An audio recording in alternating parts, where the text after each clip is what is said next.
శ్రీమాత్రే నమ. జయ గురు దత్తాత్రేయ నమ. ఈ వీడియోలో మనం ఏప్రిల్ 3వ తారీఖు నుంచి జూన్ 6వ తారీఖు మధ్యలో కర్కాటక రాశిలో సంచరిస్తున్నటువంటి కుజగ్రహ ప్రభావం ఏ విధంగా ఉండబోతుంది అనే విషయాన్ని పరిశీలించినప్పుడు ఈ కుజుడు చాలా వరకు ఎవరి జాతకంలో బలంగా ఉంటాడో వారి జీవితంలో స్వయం కృషితోనే ఎవరి సహకారం లేకుండా జీవితంలో పైకి రావడం జరుగుతూ ఉంటుంది. కుజుడితో పాటు రవిగ్రహం కూడా బలంగా ఉంటేనే కుజుడు ఇంకా తన యొక్క ఫలితాన్ని చాలా పవర్ఫుల్గా ఇవ్వడం జరుగుతూ ఉంటుంది. అంటే ఒక రాజ్యంలో రాజు ఎంత బలవంతుడై ఉంటే ఈ సైన్యాధ్యక్షుడు కూడా అంత పవర్ని కలిగి ఉంటాడు. కాబట్టి కామన్గా ఈ కుజుడు రవి యొక్క బలాన్ని బట్టి జాతకంలో పనిచేయడం జరుగుతూ ఉంటుంది. జాతకుడికి కానీ ఎవరికైనా అశాంతికి కారణాలు కామ, క్రోధ, లోభాలని వీటి వల్లే ప్రతివాడు అశాంతికి లోనవుతుంటాడు. అయితే కామానికి శుక్రుడు కారణమైన అతి కామానికి కుజగ్రహం కారణం అవుతూ ఉంటాడు. అంటే కామం అంటే ఒకే అర్థం కాదు, ఏదైనా సంపాదన, ఎసెట్ సంపాదించుకోవడం, ధనం సంపాదించడం, ఇవన్నీ కూడా దాని కిందకే రావడం జరుగుతూ ఉంటుంది.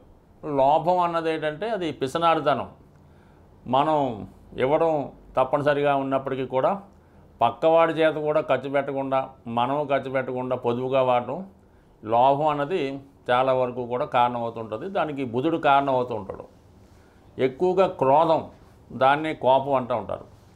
ఈ కుజుడు జాతకంలో బలహీనంగా ఉన్న, పాపగ్రహాలతో కలిసి ఉన్న క్రోధం కారణంగా, అతి కోపం కారణంగా చాలా వరకు తను సంపాదించినటువంటి పుణ్యాన్ని, మంచి పేరుని, ధనాన్ని, ఆస్తిని కోల్పోయి చాలా వరకు పతనావస్థకి వెళ్ళడానికి కారణమవుతుంటుంది. ఇది కామన్గా ఈ క్రోధం ఎక్కువ అవడం వల్ల అటు మహాభారతంలో ఈ దుర్యోధనుడు అవ్వచ్చు, అలాగే రావణాసురుడు అవ్వచ్చు, ఈ విధంగా ప్రముఖ వీళ్ళంతా కూడా ఈ రాక్షస వర్గానికి చెందినటువంటి రావణాసురుడు, అలాగే కంసుడు, బలిచక్రవర్తి, వీళ్ళంతా కూడా ఈ క్రోధం కారణంగా మరి వాళ్ళు మంచి వాని చేతిలో మరణం పొందినప్పుడు కూడా అది ఒక విధంగా మనకి ఒక మెసేజ్ లాగా చెప్పడం జరుగుతూ ఉంటుంది. అందువలన కుజుడు జాతకంలో ఉన్నప్పటికీ ఏ స్థితిలో ఉన్నా దాన్ని జాగ్రత్తగా యూటిలైజ్ చేసుకోవడం వలన ఒక క్రమశిక్షణతో దాన్ని వాడుకోవలసి ఉంటుంది. ఏది కూడా అతి అన్నది ఎప్పుడూ మంచిది కాదు.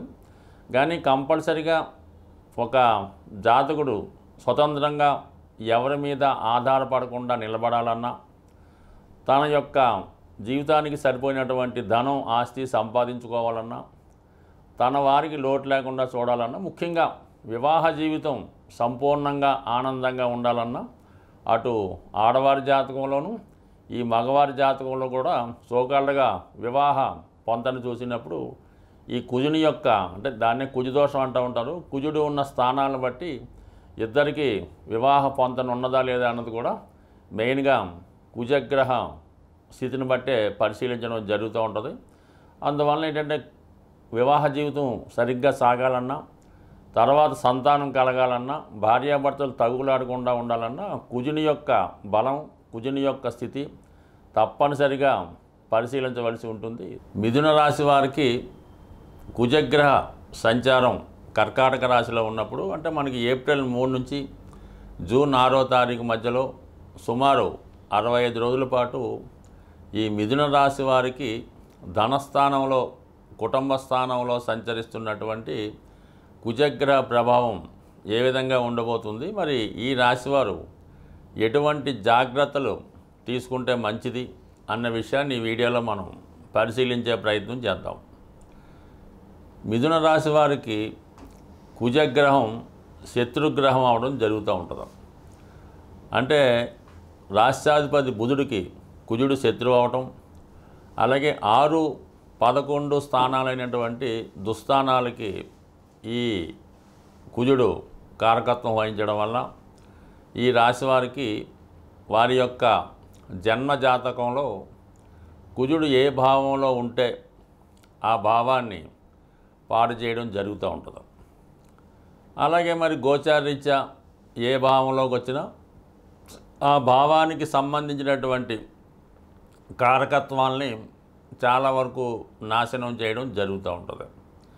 అయితే ఏంటంటే ఒక దుస్థానాధిపతిగా పాపగ్రహంగా ఉన్నటువంటి కుజుడు ఎంత బలహీనంగా ఉంటే ఈ రాశి వారికి అంత లాభం మేలు చేకూరే అవకాశం ఉంటుంది. కాబట్టి మరి ఇప్పుడు అంటే నెగిటివ్ని పాజిటివ్గా మారే విధంగా ప్రస్తుతం ఈ కుజుడు ధనస్థానంలో నీచ స్థితిలో ఉండడం అన్నది ఒక విధంగా మిథున రాశి వారికి ఒక విపరీత రాజయోగం లాంటిదే.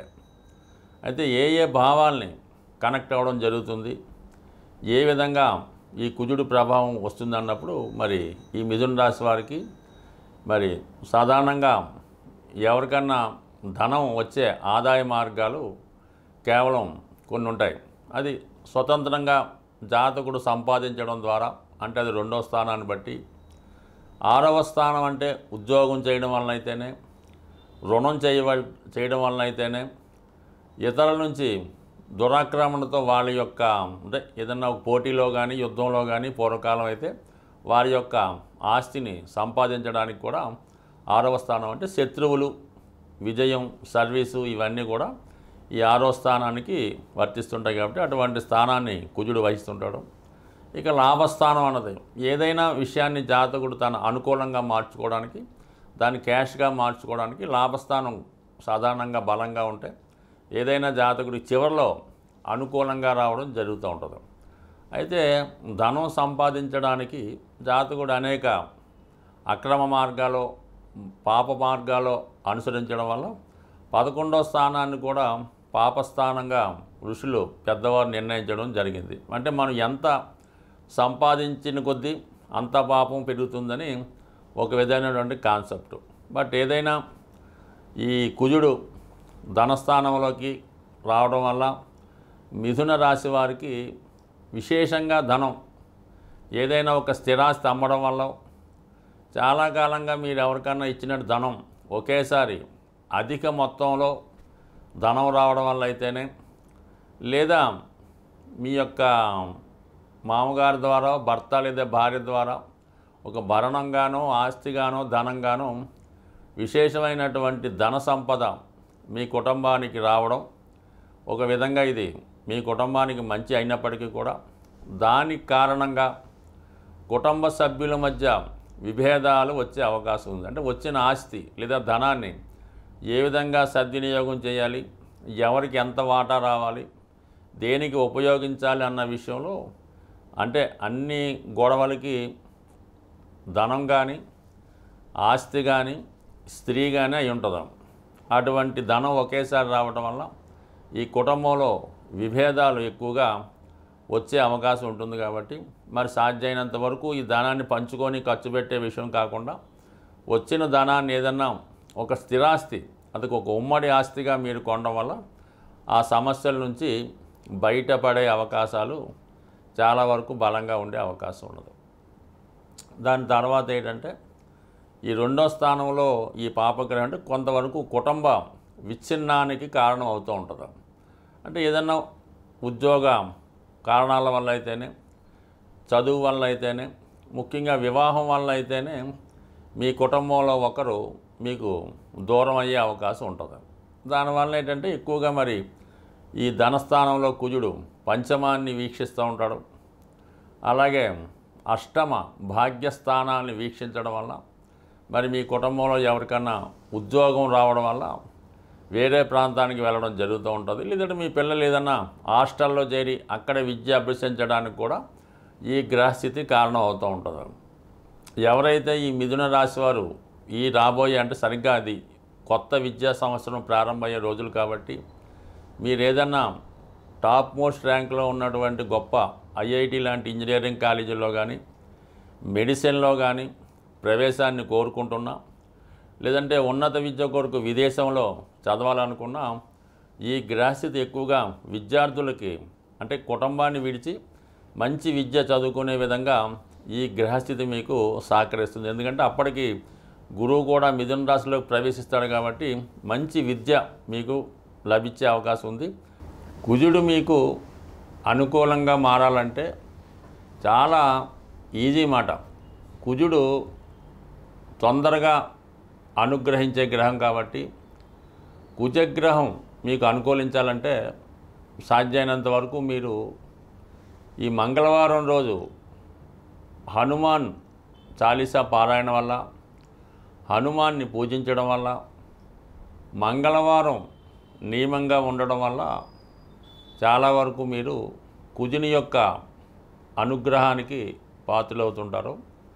ఇంకో రకంగా కుజుని యొక్క బలం కావాలంటే, ఎనర్జీ కావాలంటే ప్రతిరోజు వ్యాయామం చేయడం వల్ల, నడక రన్నింగు చేయడం వల్ల కుజుడు మీకు ఒక విధమైన శక్తిని, కాన్ఫిడెన్స్ని ఇవ్వడం జరుగుతూ ఉంటుంది. మరి ఇంకా ఎక్కువ కుజుని యొక్క శక్తి కావాలనుకున్నవారు ఏదైనా ఒక జిమ్ ట్రైనర్ ద్వారా ఆ ప్రయత్నం చేయడం వల్ల ముఖ్యంగా కాన్ఫిడెన్స్ పెరుగుతూ ఉంటుంది. ముఖ్యంగా ఎవరైతే నిరుద్యోగులుగా ఉంటారో వాళ్ళు ఏంటంటే ఈ వ్యాయామం ఫిజికల్ ఫిట్నెస్ ద్వారా చేసుకుంటే అటు ఇంటర్వ్యూలో నెగ్గడానికి కానీ కాంపిటేటివ్గా ఏ పనైనా చేయడానికి కారణం అవుతూ ఉంటుంది. కాబట్టి యువకులు, ఉత్సాహవంతులు ఆ విధంగా చేయొచ్చు. ఎక్కువగా స్త్రీలు హనుమంతుణ్ణి, సుబ్రహ్మణ్య స్వామిని పూజించుకోవడం, మంగళవారం నియమంగా ఉండడం వల్ల చాలా వరకు మీకు ఈ కుజగ్రహ అనుగ్రహం లభిస్తూ ఉంటుంది. దాని తర్వాత మనం చాలా విషయాల్లో ఓడిపోతున్నాం. ఏదైనా ఒక భూమి కొనాలంటే అవడం లేదు, అప్పులు తీరడం లేదు అనుకున్న వాళ్ళు కుజుని యొక్క అనుగ్రహం బలంగా ఉన్నవారితో మీరు స్నేహం చేయవలసి ఉంటుంది. అంటే ఆ కుజగ్రహం అనుగ్రహం ఎవరి మీద ఉంటుందంటే కేవలం ఈ యూనిఫారం వేసుకొని విధి నిర్వహణ చేస్తూ ఉంటారు కదా, ఎక్కువగా ఈ ఫారెస్ట్ డిపార్ట్మెంటు, ఈ పోలీస్ డిపార్ట్మెంటు, ఎక్సైజ్ డిపార్ట్మెంట్ వారితో అందులో మీకు ఏదైనా దగ్గర బంధుత్వం, స్నేహం మీతో చదువుకున్న వాళ్ళు ఉంటే వాళ్ళతో ఎక్కువ ఫ్రెండ్షిప్ చేయడం వల్ల, వాళ్ళతో రెగ్యులర్గా మీకు టచ్లో ఉండడం వల్ల ఏమవుతుందంటే ఆటోమేటిక్గా మీలో ఉన్నటువంటి కుజుడు యాక్టివేట్ అవ్వడం ద్వారా కుజుని యొక్క బలం పెరగడం జరుగుతూ ఉంటుంది. ఇక అన్ని రకాలుగా సమస్యలు అంటే వివాహ సమస్యతో ఉన్నవారు ఆంజనేయ స్వామిని తమలపాకులతో పూజ చేయవలసి ఉంటుంది. రుణ బాధలు ఉన్నవాళ్ళు ఆంజనేయ స్వామిని సింధూరంతో పూజ చేయవలసి ఉంటుంది. అంటే ఎదటివాడి యొక్క ఈర్ష్యకి, అసూయకి గురైన వాళ్ళు, పెద్ద పెద్ద ప్రాజెక్టులు పెట్టుకొని వాటిని పూర్తి చేయాలనుకున్నవారు ఆంజనేయ స్వామికి వడమాల సమర్పించడం ద్వారా, అలాగే శత్రుబాధలు పోవాలనుకున్నవారు ఆంజనేయ స్వామికి నిమ్మకాయల దండ, సంతానం కావాలనుకున్నవారు ఆంజనేయ స్వామికి వడమాల, ఈ విధంగా ప్రతిదానికి కూడా ఈ స్వామివారి దగ్గర పరిహారాలు ఉన్నాయి. అవి నమ్మకంతో చేయవలసి ఉంటుంది. మన శక్తి కొలది చేయవలసి ఉంటుంది. అంటే శక్తి కొలది అన్నప్పుడు ఎలా ఉంటుందంటే ఏదో చిన్న విద్యార్థి ఉన్నాడు, చాలా బీద కుటుంబం, వాడు ఏదో కొద్దిగా ఒక 21 తమలపాకులతో పూజ చేయనే సరిపోతుంది. మనం బాగా ధనవంతులు, నెలకు 3-4 లక్షలు సంపాదిస్తాం అనుకున్న వాళ్ళు వాడు 108 తమలపాకులు కాకుండా ఒక తమలపాకుల బుట్ట దాంతో అభిషేకం చేయడం వల్ల, అంటే వాళ్ళ శక్తి కొలది చేయడం అంటే ఇదే అర్థం మాట. దానివల్ల అలా చేయాలి తప్ప అది మనం ఒకరితో పోల్చుకోకుండా మన శక్తి ఎంతవరకు అనుకరిస్తుందో మనస్ఫూర్తిగా ఏదైనా ఇటువంటి పరిహారం మీరు చేయడం వల్ల శీఘ్రంగా మీకు స్వామి యొక్క అనుగ్రహం లభించే అవకాశం ఉంది.